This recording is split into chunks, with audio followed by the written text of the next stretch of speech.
visualizing myself to scare everybody into a different state of mind at the beginning of the year. So, yeah, I have to say, in terms of cybercrime, we've had quite a very quiet December. We were actually very surprised that December was so quiet within South Africa, but the criminals are really catching up. So the rest that we got over December, we are exhausted already, and it's only the beginning of May. So we're seeing that the criminals are getting a very, very active again within the South African environment, globally as well. But it is as, you know, we are seeing a focus on organizations. I think in the last couple of instances, we've seen that there was a specific focus by the criminals to go after specific corporations, specific firms. So today I'm going to chat to you a little bit regarding cybercrime and corporate governance, and just a disclaimer, I'm not a lawyer, so I think, you know, there's a lot of people that knows a lot more about corporate governance than me. What I'm going to try and do today is just talk to you regarding what we've seen when we get engaged with organizations. And literally, we help companies where it's a one-man show, a small proprietary business, through to the listed companies, where we walk into a situation where they've got 200 computer experts sitting in a room and all scratching their heads what's going on. And the challenge to large corporations and small corporations all are different, but yet it's also, you know, a lot is the same. Can I just check, can everybody see my cybercrime versus corporate governance page? We can. Yes, Danny. Excellent. Good. Okay, 100%. So I'm going to try and chat to you regarding, you know, from big corporates to small organizations, more or less, what we're seeing out there in terms of corporate governance. Well, what would be a presentation without looking at the stats and stuff? So what we're seeing is that the newest releases from breach data from IBM as well as Mimecast, in 2020, we are seeing the same picture in South Africa that we are seeing globally. So the stats that I've given you is basically applicable on South Africa, although it is stated in dollars. But we are seeing that the cost of breaches are increasing. The last couple of matters that we've worked on, we've seen that there is multiple parties that gets involved. The costs escalates quite quickly. It is a crisis situation in which clients need to take a decision. And we typically try to advise clients, don't wait until you're in a crisis to actually take decisions. You know, who are you going to appoint to help you? Who's going to do this? We've seen a number of instances where there was people that totally took advantage of the situation of a client being in a dire situation, in upping cost and charging for stuff that you know really wasn't necessary to cost for. So we are seeing a huge increase in the cost. We're also seeing an increase in the duration that it takes to detect and contain a breach. So that's up to 280 days. We're seeing the average is still around about 210 days to detect a breach. That's where a hacker is inside the environment. And then roughly a 70 to 80 day period to actually contain, eradicate, and rebuild that environment to get it operational. We've been involved in one of the biggest breaches in the past, well, that I know of in South Africa. And literally we are 3 months into rebuilding that organization. So the devastation is literally 100% total devastation inside that organization. The average loss, $1.5 million per breach. And then we're seeing that 51% respondents have been impacted by ransomware attacks, 31 had data losses. One that's worrying for me is the 60%, well, it's only 60% of respondents in the Mimecast survey that said that they believe that they will suffer an attack in the next year. Now, people, if I can disclose the fact that I think 100% of organizations should say, listen, we acknowledge the fact that we can be breached in this year coming. If we've got some of the major companies in South Africa, the banks, financial institutions, insurance institutions, that's got sufficient money to look after the IT security, there's literally no company in South Africa that say, listen, we know that we won't be attacked. We see that small companies, large companies, all suffer attacks. And that's basically also got to do with the fact that a lot of these attacks are being done by bots, where it's an automated process or artificial intelligence, where it's programmed to scan the internet, and once it identifies a vulnerability, then to exploit that vulnerability. So that tells me that even if you've got a small business, or if your client is a small business, they can't say, listen, my business is not important enough, my data has got no importance to a hacker. If it's an automated process, they will hack you, they will encrypt your data. And as we've seen with many of our clients, they end up with a situation where they can't even bill their clients. Because they don't know who owes them money. And that could be the downfall of many, many organizations. I'm hearing a little bit of feedback. Can I maybe just ask that you just check if you're on mute? Great stuff. So if we look at the threats are still more or less the same. We are facing cyber fraud, and we'll have it for years to come with us. Phishing mails, one of the exploits that they're using to commit bigger type of attacks. That's how they harvest your credentials. Business email compromises, where they hack into an online email account and change banking details. One of the most successful types of fraud that they're committing worldwide. Ransomware, it's been in the news the last couple of months because many clients have fallen victim to ransomware. And then what we've seen is that the hackers are now also combining, they'll first break into the system, steal data, and thereafter they would encrypt the environment. So a couple of times we've actually seen that our clients will send in their IT department to try and resolve that issue, not knowing or not checking that there was a prior breach where data was actually exfiltrated. So we had a client where the Friday on past the weekend, they detected that they had a breach, they fixed it, they blocked it, and they didn't spend the time to actually go into that analysis to see how the guys got in, when they got in, etc. And by that Sunday, the hackers were back into the environment because they had more accounts that was compromised. They literally just locked in and they encrypted 200 servers of that client, literally ending their business for about a month and a half for them to recover. So we're seeing that the hackers are doing combination attacks. And then, we still, all of us, and I know that Hollard is also pushing out private insurance. I think there's too little attention on the private side of cybercrime. And I know we're talking about corporate governance today, but identity theft, cyber harassment, and cyberbullying can be so devastated on people, because if there is somebody that posts naked pictures or pretending to be you and put out racist comments, the psychological impact and the amount of stress and effort and money that can go into cleaning your name and recovering from that is just unbelievable. Not to be too doom and gloom, but we've literally had clients that has committed suicide because of some of these cyber crimes.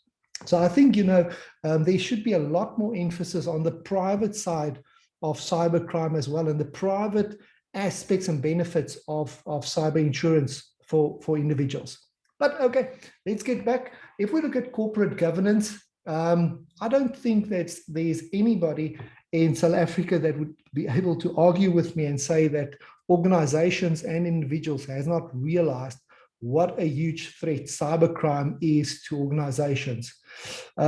So in literally a span of a couple of years, If if you asked me 5 years ago, should all organizations be worried that they could be a victim of cybercrime, I would say no.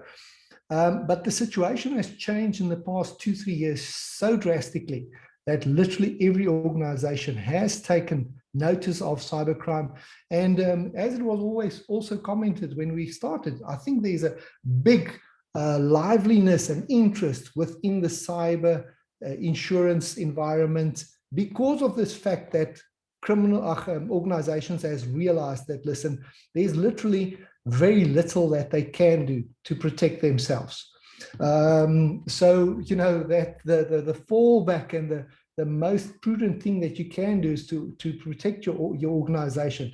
And the best way that organizations can protect themselves is to prepare for the situation.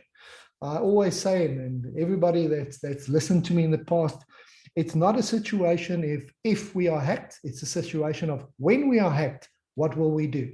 And I think that's why there's so many emphasis from boards and directors of organizations to literally, pay some attention to cybercrime. Now, the biggest driver in South Africa is the King reports, and we can see the importance in terms of the recognition that cybercrime is receiving in corporate governance, and basically the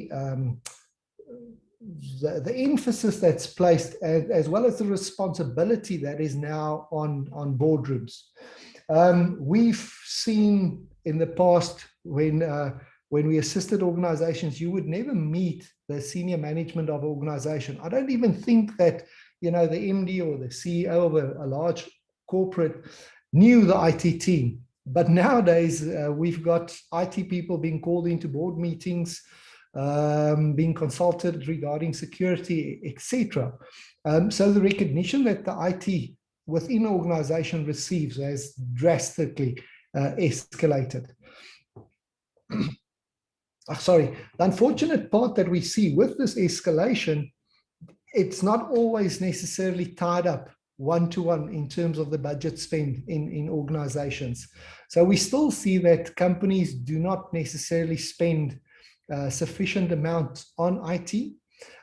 We have seen on a couple of breaches where a company is hacked, and when we speak to the IT administrator or the head of the IT department, he would comment to us and say a lot of times, listen, I did warn management about this. We did request last year to upgrade the firewall, or we did request, can we get this? And there wasn't budget for it. Now, unfortunately, no company is in the situation where you can just have an unlimited spend on your IT budget. But still, we do see that sometimes IT companies, corporations, spend their budget on the wrong items. They might have a lot of perimeter security, but they don't have any internal monitoring or visibility on their internal devices.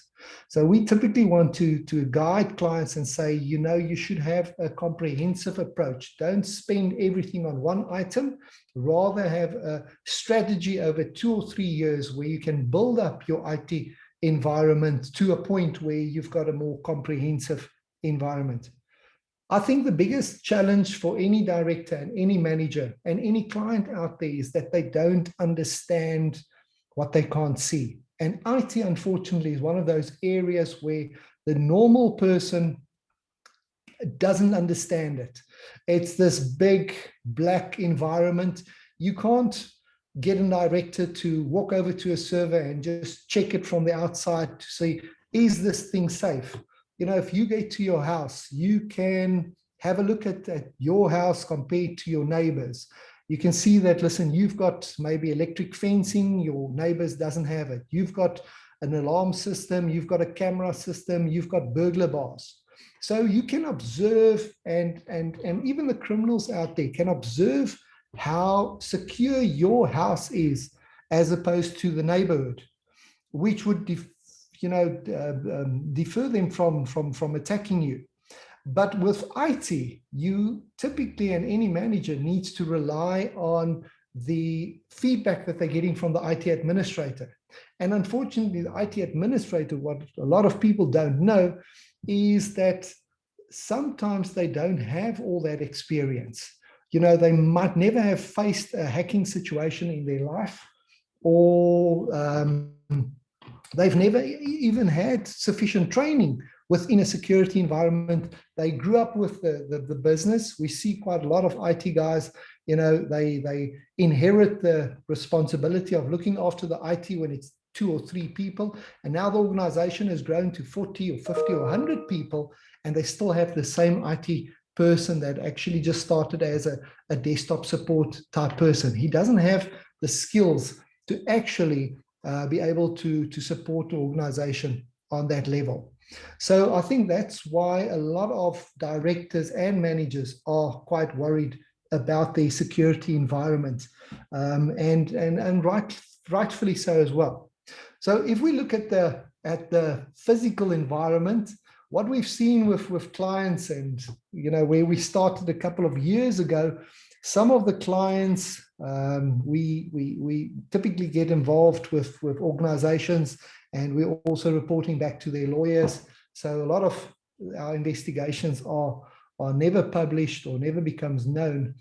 But a couple of years ago, the organizations preferred not to publish or admit that they were hacked at all. To tell you a quick story, when I started the cyber unit of the police force, I basically started the cyber unit nationally, and I was very excited. This was the first time the police actually had a cyber capacity. So, you know, we actually wanted to promote ourselves.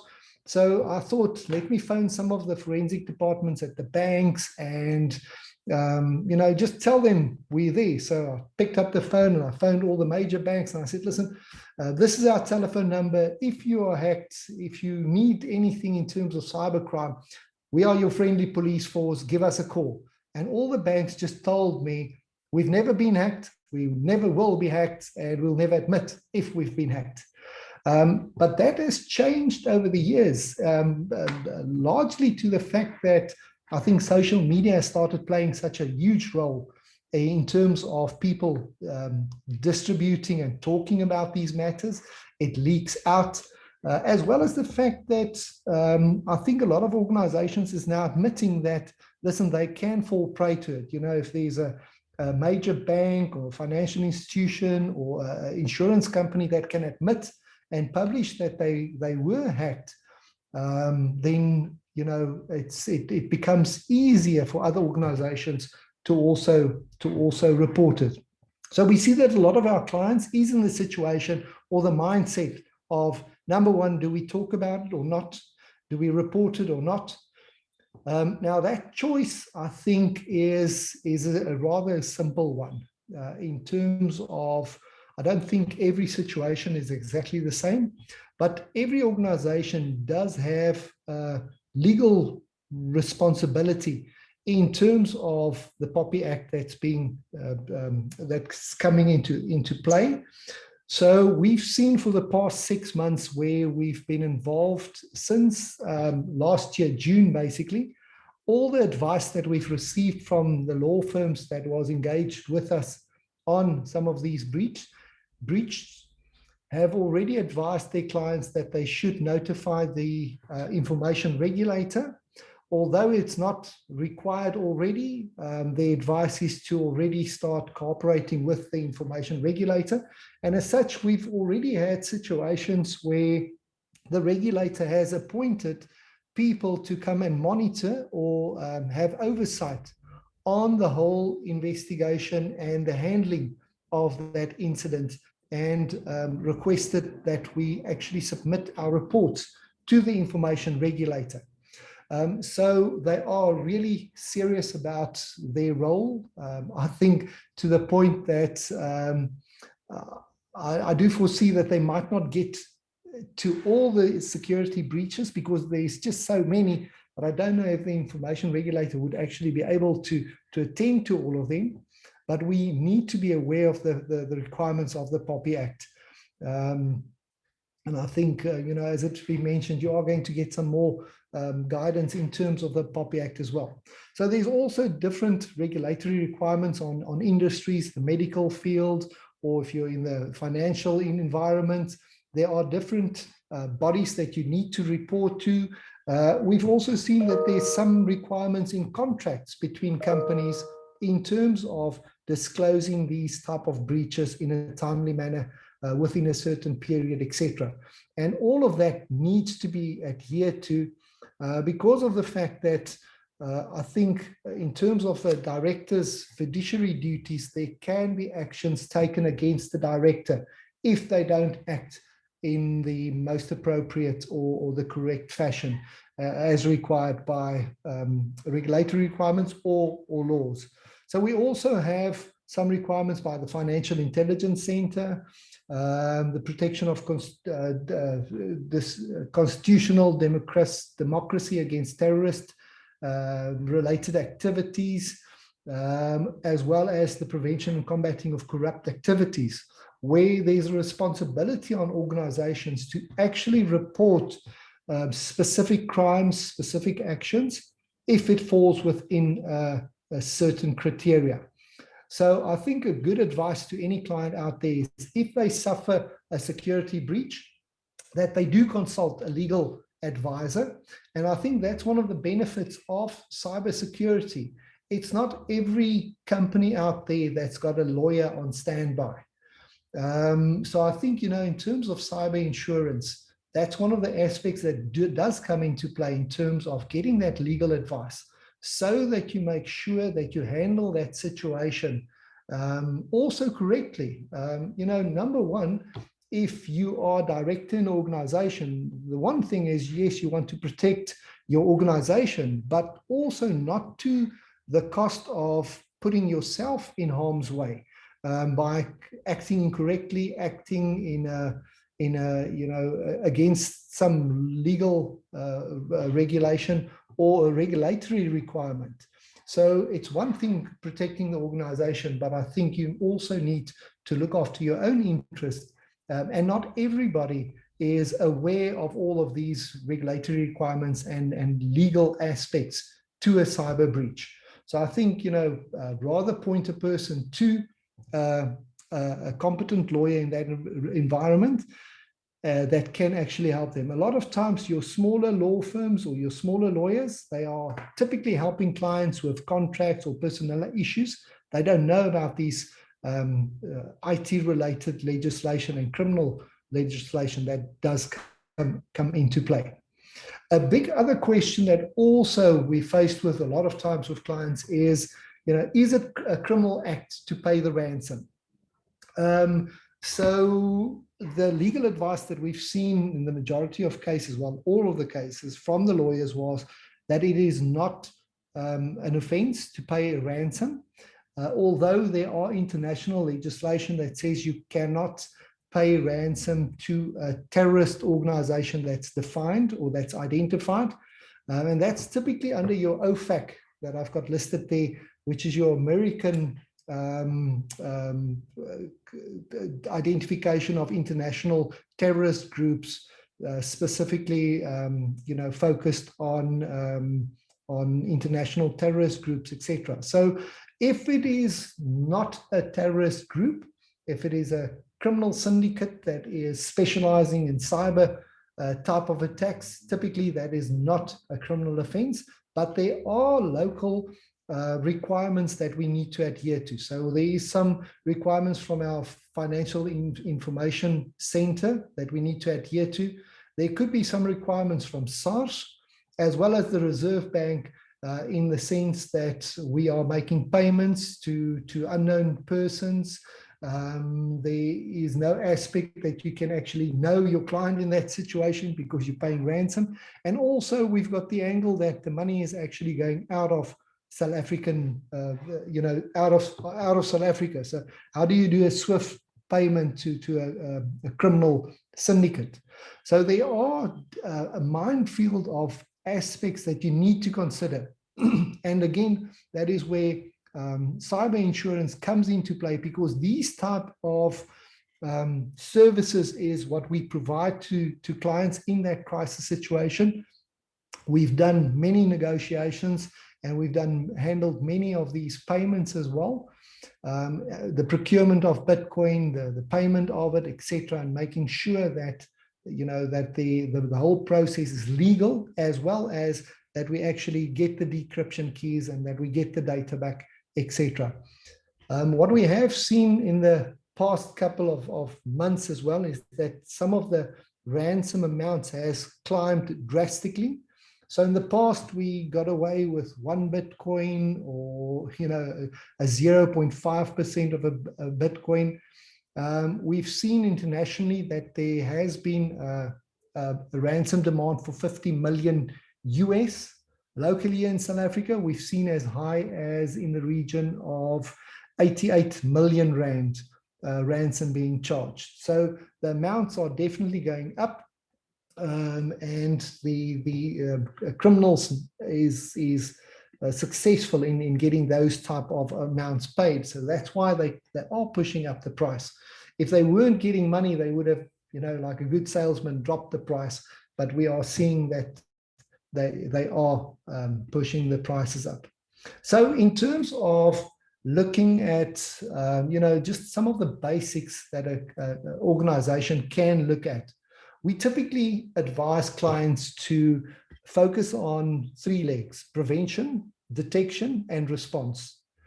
And that's what I mentioned in the beginning in terms of an organization shouldn't be spending all their money in just buying a firewall or just having a penetration testing once every year. It is doing a little in different aspects, but having a plan, having a strategy to work towards a comprehensive plan, I think is more valuable for organizations. So in terms of prevention, we've got many things that needs to be in place: your policies, procedures, doing tests, doing training for your personnel. All of those type of things are very, very important. The majority of the companies are doing quite a lot of prevention, and that's rightfully so. So my opinion is always, you are supposed to spend 50% of your budget, 50% of your intention on preventing it. Another 25% must be spent in terms of detecting security breaches. If you don't have any monitoring in your environment, you'll never know that somebody's actually broken into your house. So it's just as important to locate those breaches so that you can take action in terms of it. So we see that less clients are paying sufficient attention on detection. And a lot of organizations also, they'll tell you that they've got really good security. They might have a security operations center where they're monitoring everything. But in a lot of breaches, we actually find that the alarms did go off, but nobody responded to that alarm. So it doesn't help that you've got the tools, but nobody's actually looking at it and taking action. Where we see that the majority of the clients are actually failing is in the respond, not being prepared for when something goes wrong. And that is in terms of having teams trained up that if something goes wrong, what do you do? What's your communication plans? Do you have service providers that is appointed that you can call? Just to give you an idea, we assisted a client once over December, and there was very little IT staff available. One of the senior executives was busy sending out holiday wishes to all his clients when his email went off, and he phoned the IT department. A young IT technician answered the phone, and the guy said, "Listen, my email is off. What's happening?" And the IT guy said, "Listen, I don't have time to fix your email. I've got 400 servers that was formatted." So the executive asked him, have you informed anybody? Have you notified anybody? And the guy said, no, he's busy fixing it. So they didn't have sufficient communication plan. Their personnel wasn't trained.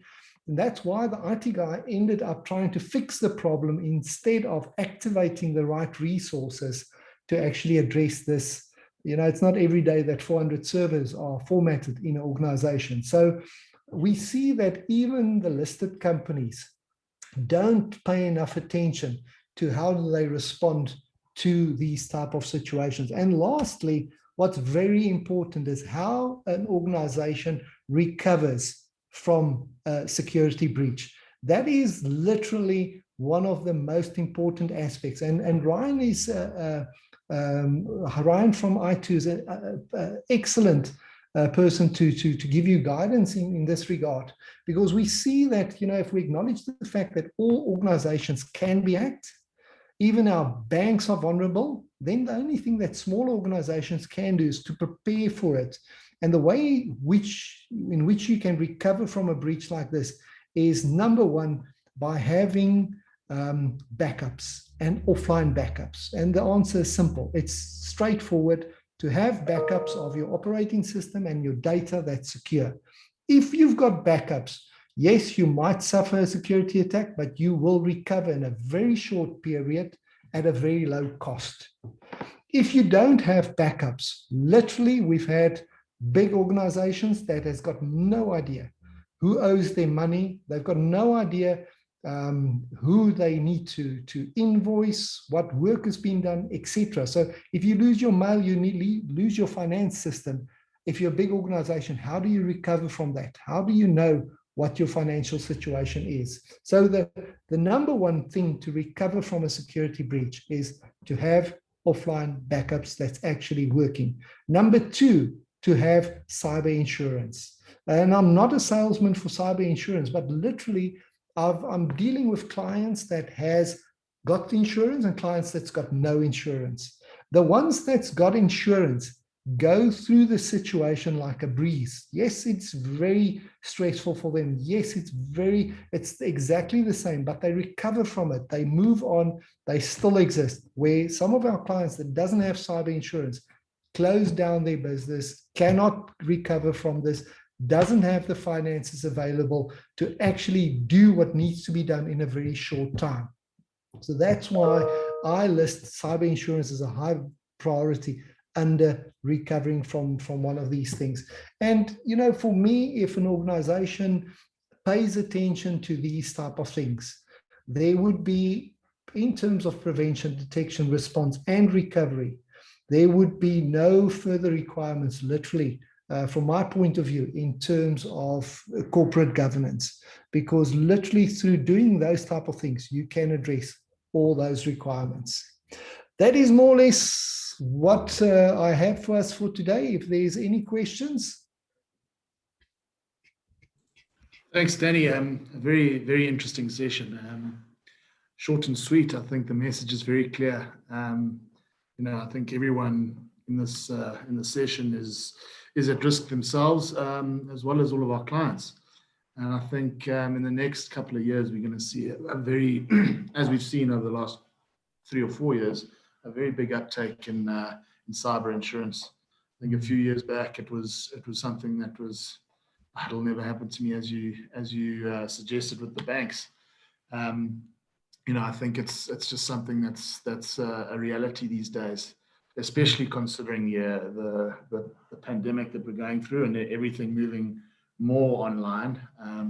Everything from meetings to just discussions about massive tenders. Everything is being done digitally. So if there is a breach into your system and criminals get access to that information, it can be devastating to a business. Rob, you touch on a very important aspect there. With people going to work from home, that decision was taken so quickly that we see that the majority of organizations didn't consider the security aspects and the security risks that comes with it. And also what we've seen is that the majority of organizations have still not amended or adopted their IT policies, their acceptable IT usage policies and contracts. So, you're sending your personnel home, sharing their home computer. Well, nowadays they're using their home computer as their work computer, or their work computer has also become their home computer. And they're sharing that with their kids and their wives and their husbands, etc. So now you've got a situation where an organization's data has been kept on a private computer. Challenges like, is the organization allowed to investigate that computer? If that person resigns and all that information is on the computer, can the organization get that back? As well as what's the risks and the security obligation of that employee? Nobody has paid attention to that. And we've seen that a lot of the security risks has actually come through that. Also, if we look at the IBM stat that shows that a hacker is on environment for more than 200 days, I'm expecting that within this COVID lockdown period, that a lot of hackers has actually gotten access to systems, and only in a couple of months are we going to see the fruition of their compromises that's actually already taking place. Yeah, I'm 100% on your side with that. I think we haven't actually seen the devastation yet. It surely will come through at some point. I see we've got a question from Claude Hammond. Yes. Can I maybe jump in there and address it? Go for it. So, Claude, I think it's a really good question. And the question is, how do you successfully integrate the internal response plan with external third-party support, crisis management team, etc.? So it's a very valid question. And it all depends on how big the organization is.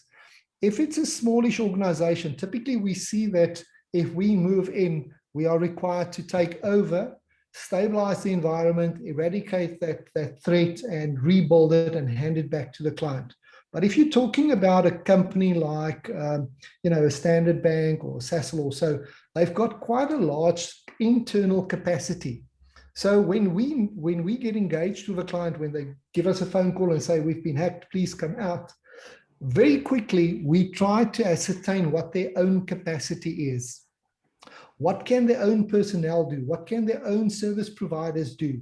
So that we don't duplicate. A person coming in from the outside first needs to learn the environment before we can actually successfully assist in that situation. So number one, we prefer to actually know our client beforehand. It unfortunately doesn't happen. We don't meet all our clients. We get a phone call on a Sunday morning, 2 o'clock in the morning, and then all hell breaks loose.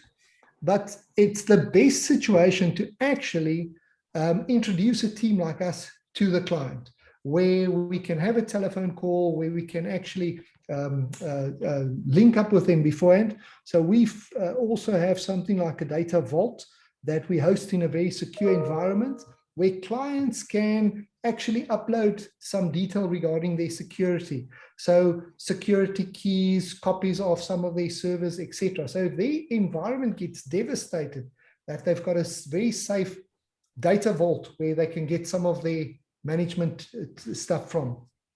Then also what you can do is you can actually assist that client with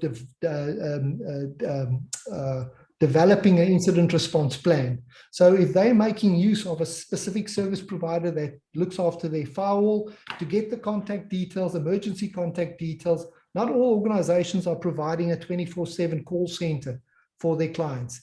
But this is what you actually need. If you've got a firewall service provider, you must be able to phone him anytime.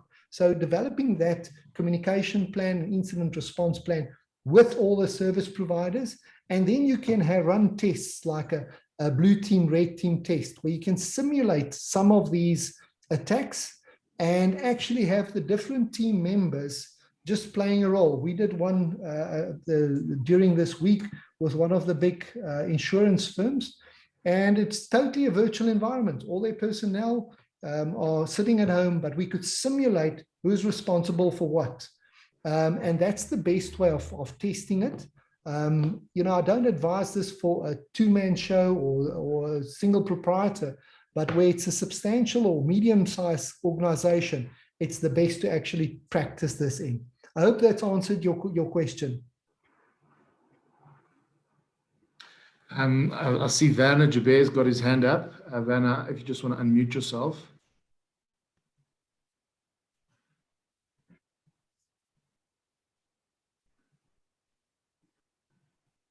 Otherwise, I see Margie Ellison has sent another mail in the chat box. She said some of our skeptical clients, or more skeptical clients, have stated that there's so many strict security protocols and conditions written into the cyber policies. Why do they even need insurance? You know, I think some of you insurance guys will answer this question a lot better. But the cyber insurance is not there. So the security protocols and conditions is there to prevent and detect risks. It does nothing for you if the hackers are inside, if they got past all of that, if they've exfiltrated your data, if they ransom your environment, if they delete all your data. Where cyber insurance doesn't prevent anything. The hackers will come in if you've got cyber insurance or not. The cyber insurance helps you to recover from this disaster. You know, so that's my short answer. Sure, and I think in terms from an underwriting point of view, you know, Ryan will be able to answer it better. But you know, we need a certain minimum requirement in order for us to go on risk. Otherwise, it's just a ransom-swapping function, which is not the game that we're in, and we obviously want to mitigate as much as we can by making use of a Cyanre and you know, all the technical expertise that come from those businesses. We certainly don't do it for our own health. It's a way of making sure that our clients have got some skin in the game and are making sure that they look after their own risk. Ryan? Sorry, Ryan, you're still on mute. Is it tequila?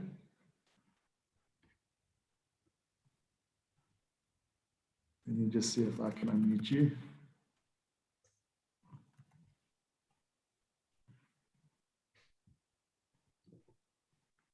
Sorry, guys. Ryan, you are unmuted. We just can't hear you. I mean, if there's any other questions. I can maybe see Pumlani's got one. So Ryan, while you try to sort out your communication, or to quickly do that sign language thing that you're so good at, I'll quickly answer Pumlani. So Pumlani, your question is, how do we ensure that the ransom payout ends up in the hands of the terrorist organization? Do we have means of tracking them? So, you know, the biggest thing, if we go into a ransom environment or negotiation environment, is we are dealing with criminals. We are dealing from the start, and we advise clients that we are dealing with unethical people. So, you know, you've got to be very, very careful. We do a number of things. We advise the client not to communicate from their own email accounts, because if I admit, you know, if I'm mailing from ceo@sasol.com, even that email where I'm negotiating with them could be leaked to the press and could be used against you. So you have to be very careful how we approach this. Typically what we try to do is we try to get the terrorist organization to identify themselves. If we can't get them to identify themselves, we do research into the malware. So we do analysis of that code of the malware so we can see, can we link the organization through a lot of the hackers change the malware for their own purposes. So through looking at the coding inside that malware, we can match that. And we've got very good relationships with the FBI, Interpol, and the Secret Service, for example. And there's also databases where we can check it. So we try to identify the organization. Then we need to go through the international processes of checking if we are actually allowed to pay them. Then we also do checks on that wallets that they give us. So we see what money, because of the blockchain environment, we can see what monies has gone into that wallet and where it's gone. We've got really good relationships with all the crypto exchanges here in South Africa, and we do trace those monies. So typically what we want to do is we want to tell the hackers, listen, if they want 2 Bitcoins, we will pay them 0.2 Bitcoin. They need to validate that they've received it, and if we can get them to give us a decryption key for one of the servers. So we don't try to give them 2 Bitcoin at once and one payment it's off. We try to manage that process. and get them to a situation where they know that we will publish the fact that if they don't give us the decryption key, we'll make it known. So you want to identify them. So far in the past 2 years, I've been involved in about 15 negotiations and ransom payments. And in all 15 of them, we have received verification that the data was deleted, or we have received successfully the decryption keys. So we've been very, very fortunate in it. We are averaging between, in terms of negotiating the price down, I'm averaging about a 30 to a 40% discount rate of the initial price that they ask. So it's a process, but it's not an exact science. Ryan. Giving us discounts. Yeah, no, we argue for discount. You know, if you need to pay 50 million bucks, 10% discount is a lot of money. So, sounds like some of my brokers. Ryan, are you with us? Oh, my soul. I don't know what's happening with your sound. Sorry, man, buddy. I've tried, Ryan. I don't know how to get you operating again. Danny, in terms of payment, is it always via Bitcoin of Ransom, or is it does it fluctuate between, you know, rands and dollars and any currency really? So far we've only had cryptocurrency. So we've had various. I want to say 80% of the time they do ask for Bitcoin, but we've had some of the stable coins also been requested. But 100% of the payments is in cryptocurrency. Okay, it's interesting. It's interesting, and you see a risk there. I mean, everyone seems to have been investing, and in the past invested quite heavily in this Bitcoin. As I understand it, it's quite a difficult thing to breach these Bitcoin servers. So the biggest problem with it is that anonymity that you get with it, and the difficulty in tracing it. So what we see in my experience in the last couple of years is the criminals will keep that wallet. Typically, it's a wallet that has never received money. So your money goes into it. They then transfer that through about 2 wallets. Now, that's quite easy to trace. From that last wallet, they take it through to something that they refer to as a spinner, a washing machine, a tumble dryer. And what happens there is it is a ring of 1,000 wallets. They will receive 1 Bitcoin. They'll break it into 1,000 pieces, transfer it to a wallet. And there is 100 or 200 people's Bitcoin that is transferred into it. So they literally break it up into so many pieces that it just becomes virtually impossible for you to. And then all of a sudden, a bit goes out here and a bit goes out there and a bit goes out there. And you don't know which bits to follow.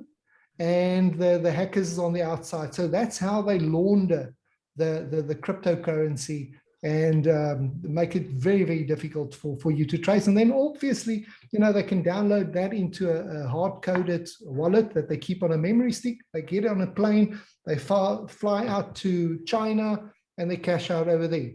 Buy Tesla motor vehicles one of these days. But yeah, so it's very difficult tracing them. Yeah, you know, I think another scary aspect of this threat is, in terms of the regulation, is you know, as I understand it, the custodian of that data that is stolen or you know, is taken illegally is actually responsible for those fines and penalties and potential jail time. And I think that's another way that we need to make our clients aware that, okay, you think we'll never be hacked, and you know, what are they going to do? Come after a mom and pop, I don't know, restaurant in Johannesburg? The fact of the matter is if you're holding data or sensitive data, you know, you are on the hook ultimately. And what business is going to indemnify each and every employee? It becomes extremely costly event. You know, should there be a breach, and the business takes that sort of liability away from the custodians, the actual custodians of the data. And then you raise a very relevant aspect in terms of the POPIA Act. It differentiates between data subjects, data owners, and data processors. So even if you outsource that responsibility in terms of hosting your data somewhere, or having an IT company that's actually owning that service and you just putting it through to them, the clients need to pay very specific attention and how to change their outsourcing contracts to be in line with POPIA, because you can't outsource the responsibility. You are still ultimately the owner. And the information regulator is going to see if you've actually followed due course and paid enough attention to the security of that service provider to see whether there's responsibility on you as well. And how often should you look at doing that? Well, changing your contracts. In terms of, everybody should go through that process now.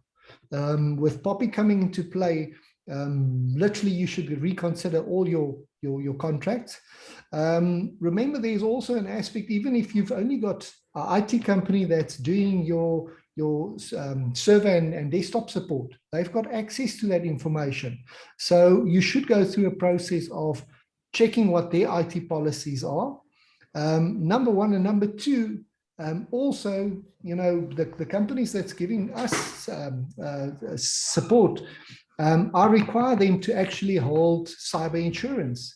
Because if my data is hacked in their environment, so if they own the server and my data is on it, whose cyber insurance is going to kick in that situation? So I've extended that responsibility to them.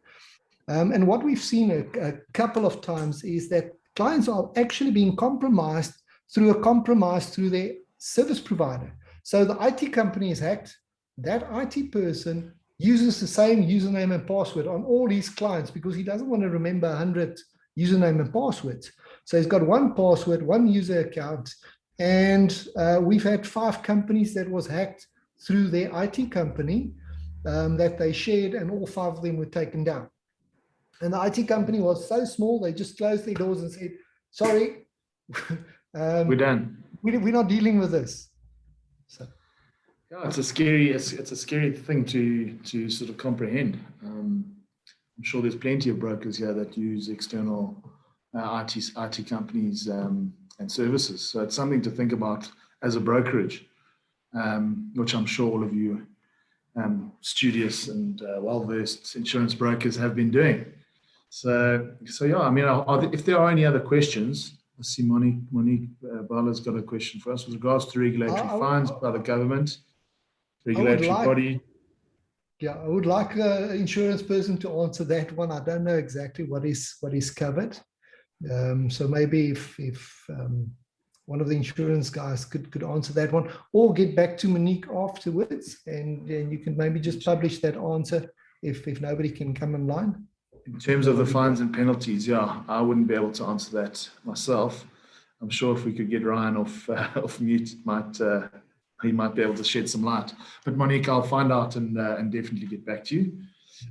Does anyone else have any other questions? I see we creeping up to 11 o'clock, and I know people are very busy.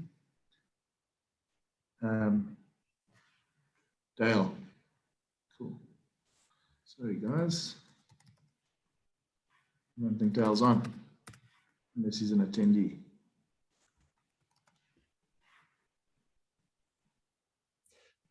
I've seen Duncan has asked if crypto global regulation would help. Yes, it would definitely help.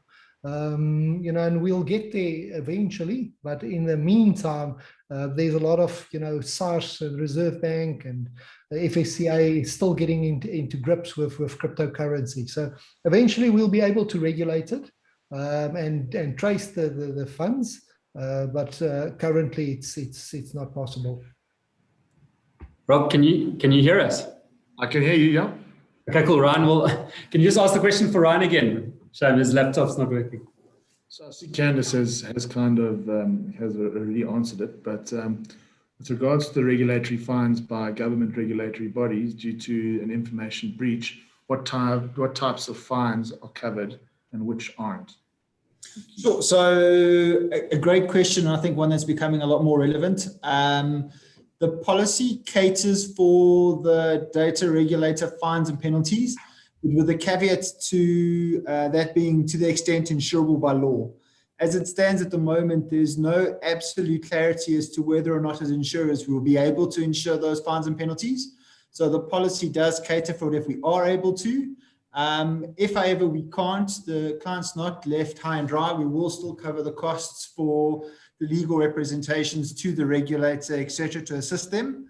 And if we look at the global trends where companies have taken the responsible approach of conducting a proper forensic investigation, identifying what, if any, data was compromised, communicating with the affected parties, being fast and open and transparent with the regulator, and providing affected parties with remediation services like credit monitoring and identity theft, then those fines and penalties have been greatly reduced, if imposed at all, on a sort of global level. And we expect to see the same play out in the South African market. Danny and Ryan, while I've still got you, I see Ernst has just deleted his question. He was asking about what type of data would we expect to be breached. Yeah. I've quickly answered that one for him. Okay. You know, we're not involved in the Virgin Active matter, but typically, you know, if you go to the gym, they've got your name, your address, so the typical information that you need to supply them so that they know the clients, as well as maybe credit card and banking details. So I don't think, you know, there's a risk in terms of what your health status. Anybody can leak that regarding me, but medical information, I don't think they keep those type of information. So it's going to be those identification data as well as maybe banking details. Thank you. Right, guys, it's 11 o'clock on the dot. If there are any more questions, please let me know and I will unmute you. Or I see there's one from Fiona, maybe a last one. If you get asked for Bitcoin ransom, which the policy doesn't cover, are you able to convince them to change to the currency of the country? Fiona, if the policy covers ransom payments, and typically the insurance policies does cover it under certain circumstances, then it does not specify that it needs to be in rands or dollars. It says the payment of ransom. So we do a transfer from rands to Bitcoin, and then we pay in Bitcoin, and we use the exchange rates that's on the local platforms for that exchange rate at that point in time. I don't know, Candace and Ryan, you guys can also jump in, but that's how I understand it. It doesn't specify currency. Our experience has been very much aligned to what you've just said now, Danny, so I agree completely. Great.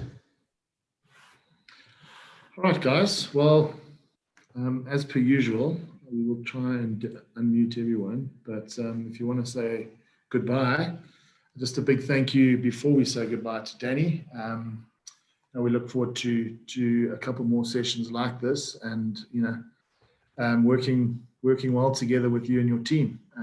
Thank God that you left the police force and started this business, and are there to help us through these trying times. Thanks very much. It's our pleasure. Thank you very much for your time, everybody. Thank you, guys.